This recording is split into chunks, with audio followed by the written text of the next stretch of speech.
আসসালামু আলাইকুম। চলে আসলাম নতুন আরেকটি ভিডিওতে। রংপুর বনাম চট্টগ্রামের মধ্যকার ম্যাচ দিয়ে শেষ হলো বিপিএলের ২৪তম ম্যাচ। শেষ ম্যাচে চট্টগ্রাম কিংসকে হারিয়ে প্রথম দল হিসেবে এবারে বিপিএলে প্লে অফ নিশ্চিত করল গ্লোবাল সুপার লিগের চ্যাম্পিয়ন দল রংপুর রাইডার্স।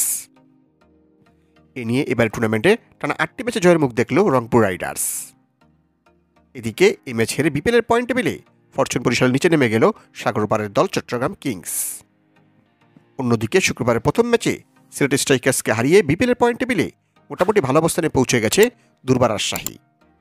আর এই জয়ের ফলে প্লে অফে যাওয়ার আশাটা অনেকটাই বাঁচিয়ে রাখল নবাগত দল দুর্বার রাজশাহী।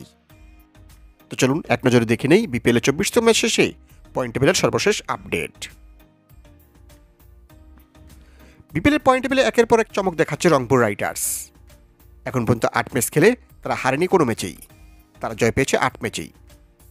তাদের পয়েন্ট এখন ১৬ এবং তাদের নেট রান রেট +১.৫৪৪।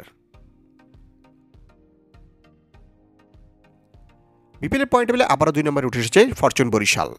এখন পর্যন্ত ৬ ম্যাচ খেলে তারা হেরেছে ২ ম্যাচে, জয় তাদের ৪ ম্যাচে।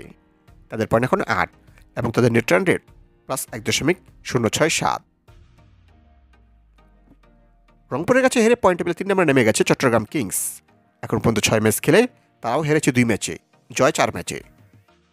তাদের পয়েন্ট ৮ এবং তাদের নেট রান রেট +০.৯৮৭। সিলেটকে হারিয়ে বিপিএলের পয়েন্ট টেবিলে ৪ নম্বরে উঠে এসেছে দুর্বার রাজশাহী। এখন পর্যন্ত ৭ ম্যাচ খেলে তারা হেরেছে ৪ ম্যাচে, জয় তাদের ৩ ম্যাচে। তাদের পয়েন্ট এখন ৬ এবং তাদের নেট রান রেট -১.৩২৯। বিপিএলের পয়েন্ট টেবিলে ৫ নম্বরে নেমে গেছে খুলনা টাইগার্স। এখন পর্যন্ত ৬ ম্যাচ খেলে তারা হেরেছে ৪ ম্যাচে, জয় ২ ম্যাচে। তাদের পয়েন্ট এখন ৪ এবং তাদের নেট রান রেট -০.২৬৭। বিপিএলের পয়েন্ট টেবিলে ৬ নম্বরে রয়েছে সিলেট স্ট্রাইকার্স। এখন পর্যন্ত ৭ ম্যাচ খেলে তারা হেরেছে ৫ ম্যাচে, জয় তাদের ২ ম্যাচে। তাদের পয়েন্ট এখন ৪ এবং তাদের নেট রান রেট -১.৫৩৭। এবং যথারীতি বিপিএলের পয়েন্ট টেবিলে একেবারে তলানিতে রয়েছে ঢাকা ক্যাপিটালস। এখন পর্যন্ত ৮ ম্যাচ খেলে তারা হেরেছে ৭ ম্যাচেই, জয় তাদের মাত্র ১ ম্যাচে।